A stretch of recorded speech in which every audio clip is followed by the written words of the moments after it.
আলাইকুম। আমি শখের এগ্রো থেকে নাহিদ আহমেদ। আজকের ভিডিওর মূল টপিক হচ্ছে গরু কত দিয়ে কিনলাম এবং গরু কিনে আনার পর আমাদের করণীয় কি, কি? আশা করি আমার এই ভিডিওটি দেখলে আপনারা কিছুটা হলেও উপকৃত হবেন। কারণ একটি সুস্থ গরুই আপনাকে লাভের মুখ দেখাতে পারে।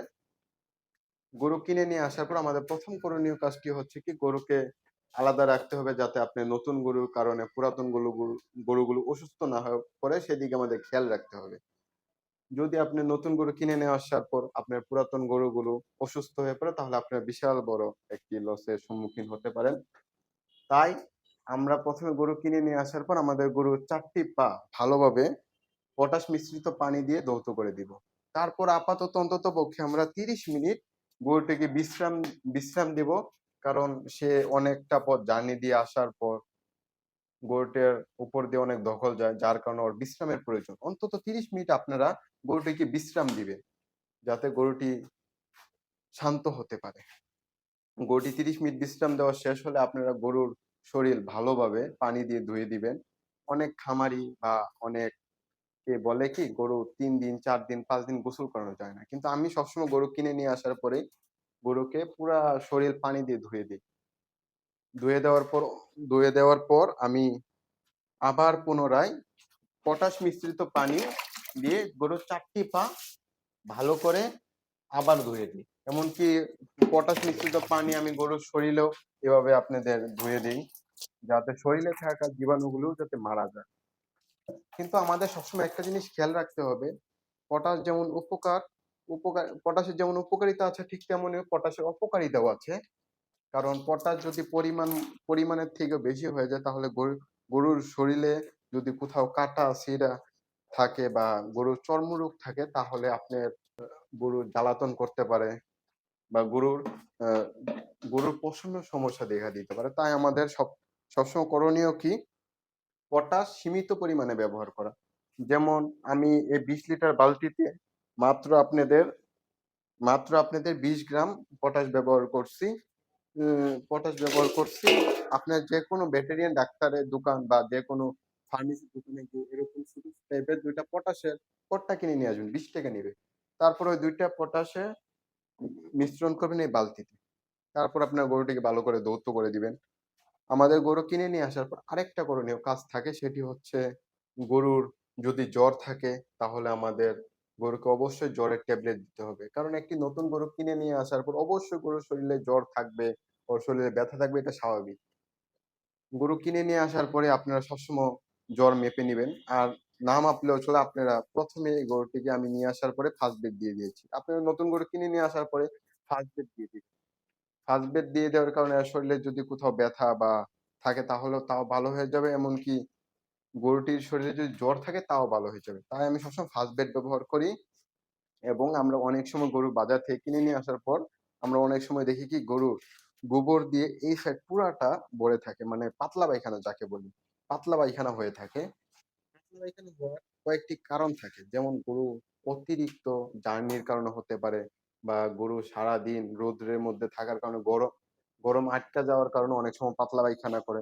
আরেকটা বড় কারণ হচ্ছে যখন খামারিরা বা কৃষকেরা গরু বাজারে নিয়ে আসে তখন তার অতিরিক্ত পরিমাণে খাবার খাওয়িয়ে নিয়ে আসে। চায় পেটটা অনেক বড় হবে, গরু দেখতে বড় দেখা যাবে সেই কারণে ওরা প্রচুর পরিমাণে খাওয়ায়। খাওয়ানোর ফলে গরুর পেটে বদহজম হতে পারে। হওয়ার কারণেও গরু পাতলা পায়খানা করতে পারে।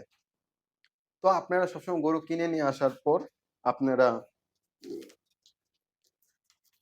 BG8 বেট মানে এটা হচ্ছে গ্যাসের ওষুধ। গ্যাসের ওষুধও খাওয়াতে পারেন এমনকি জাইমোবেট যেকোনো একটা খাওয়িয়ে দিবেন গ্যাসের জন্য।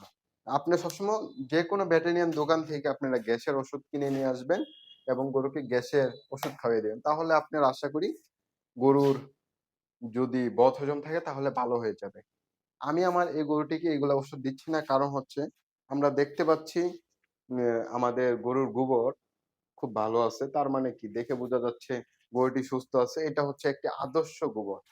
তার জন্য আমরা আমাদের এই গরুকে আমরা এইসব মানে আপনার এইসব গ্যাস্ট্রিকের ওষুধ দিচ্ছি না। আর গরু কিনে নিয়ে আসার পর আমরা সবসময় একটা জিনিস খেয়াল রাখবো, গরুকে আমরা অতিরিক্ত পরিমাণে খাবার দিব না। কারণ আমরা অনেকেই ভুল করি কি একটা জিনিস, গরু কিনে নিয়ে আসার পর প্রচুর পরিমাণে খাবার দেই, প্রচুর পরিমাণে দানাদার ব্যবহার করি যা একদমই ঠিক নয়। কারণ গরুকে অতিরিক্ত দানাদার দেওয়ার কারণে সমস্যা হতে পারে ১ম দিন আনার পরে। তাই আমরা সবসময় খেয়াল রাখবো গরু নতুন গরু আনার পর আমরা অল্প পরিমাণে খাবার দিব। যেমন খের, খের দিলে কি গোবরটা ভালো হয়। আবার খেরের সাথে আপনারা ঘাসও মিশ্রণ করে দিতে পারেন। যেমন আমি আমার এই গরুটিকে এখন খের দিয়ে দিচ্ছি। খের দিয়ে দিবেন।